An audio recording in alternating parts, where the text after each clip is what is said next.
জুলাই গণঅভ্যুত্থানে আশুলিয়ায় ৬ আন্দোলনকারীকে পোড়ানো সহ ৭ জনকে হত্যার ঘটনায় হওয়া মানবতা বিরোধী অপরাধের মামলায় অভিযোগ গঠনের শুনানি আজ শুনানি করবেন আসামি পক্ষের আইনজীবী। দর্শক, আন্তর্জাতিক অপরাধ ট্রাইব্যুনালে রয়েছেন সহকর্মী সাবরিনা মজুমদার, সরাসরি যোগ দিচ্ছেন তিনি। সাবরিনা, অভিযোগ গঠনের শুনানি শুরু হয়েছে কিনা এ বিষয়ে আমাদের বিস্তারিত জানাবেন। বুবলি, গেল বছরের জুলাই আগস্টের সময় আশুলিয়ার যে ৬ লাশ পোড়ানোর ঘটনা, সেটি কিন্তু আসলে আমাদের সবারই জানা। এবং এই ঘটনার মধ্যে কিন্তু এখানে কিন্তু শিক্ষার্থীরা যখন আন্দোলন করতে চায়, সেখানে কিন্তু ৬ জন শিক্ষার্থীকে প্রথমে গুলি করা হয় এবং পরবর্তীতে তাদেরকে ভ্যানে করে পরবর্তীতে তাদেরকে আগুনে পুড়িয়ে দেওয়া হয়। এবং এর আগে কিন্তু প্রসিকিউশন তদন্ত প্রতিবেদন আসলে আমরা পুরো ঘটনাটি সম্পর্কেই জেনেছি যে কিভাবে ঘটনাটি ঘটেছে।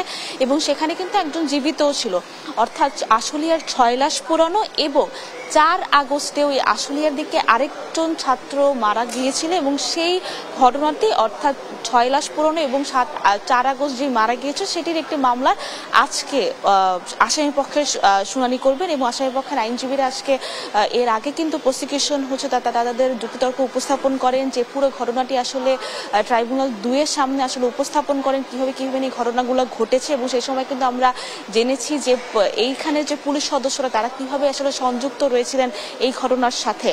এবং পরবর্তীতে হচ্ছে ট্রাইব্যুনাল ২ প্রসিকিউশনের যুক্তিতর্ক শেষ করার পর আদেশ দেন যে আজকে হচ্ছে আসামি পক্ষে শুনানি করবে। এবং এই মামলায় কিন্তু ১৬ জনকে অভিযুক্ত করা হয়েছে, সেখানে ৮ জনকে আজকে নিয়ে আসা হয়েছে। সেখানের মধ্যে কনস্টেবল মুকুল এবং সেই সাথে ওসি আরাফাত, আবদুল্লাহিল কাফি সহ ৮ জন আজকে ট্রাইব্যুনালে হাজির হয়েছেন। এবং সেই সাথে ৮ জন এখানের যে সাবেক এমপি সাইফুল ইসলাম তিনি সহ আরো ৮ জন হচ্ছে পলাতক রয়েছেন।